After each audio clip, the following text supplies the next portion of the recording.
안녕하십니까, 성함이TV 김기주입니다. 오늘은 캔디다 오리스라는 다소 생소한 균에 대해서 말씀드리고자 합니다. 그럼 시작하겠습니다.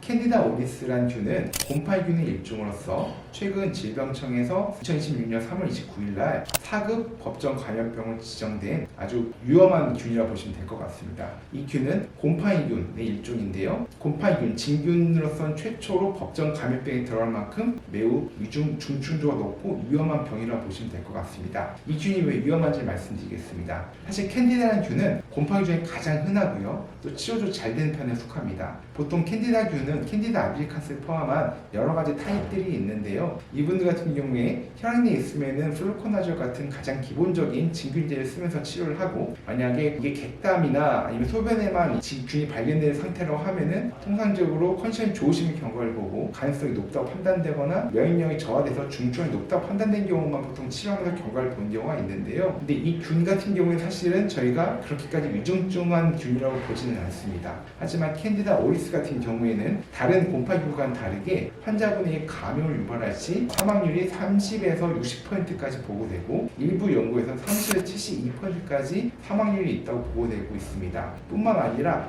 타인에게 감염의 우려가 매우 크다고 판단되는 감염성도 높다고 나와 있고요. 그리고 이 균 같은 경우에는 환자 주변에 있는 환경에서 침대라든가 책상이라든가 아니면 벽 같은 환경에서도 수주에서 수개월까지 생존을 할 수가 있습니다. 즉 환경을 통한 전파 또한 우려가 매우 높기 때문에, 즉 전파의 위험성도 높고 중증화의 사망도 높은 질환이기 때문에 이 병이 법정 감염병으로 지정되어서 캔디다 오리스균이 있다고 판단되는 경우에는 환자분을 이제 격리까지 가능하도록, 타인에게 이제 전파시킬 우려를 막을 수 있도록 CRE, VRE 같은 급으로 했다고 보시면 될 것 같습니다. 오히려 VRE보다도 전파나 이거 감염 관리 위험을 더 높게 강하게 해야 하는데요. VRE 같은 경우는 가능하면 꼭 1인실 쓰라는 권고사항이 없지만 캔디다 오리스 같은 경우는 가능하면 1인실 쓰도록 권고를 하고 있는 상태로 보시면 될 것 같습니다. 이만큼 위험한 균이기 때문에, 또 최근에 이게 법정 감염병으로 지정이 되었기 때문에 말씀드린다고 보시면 될 것 같습니다. 얼마 전에 실제로 저희 병원에서 캔디다 오리스 감염 환자가 있으셨는데요. 다행히 저희 같은 경우에는 꾸준하게 균배양 검사를 하기 때문에 미리 발견이 되었고,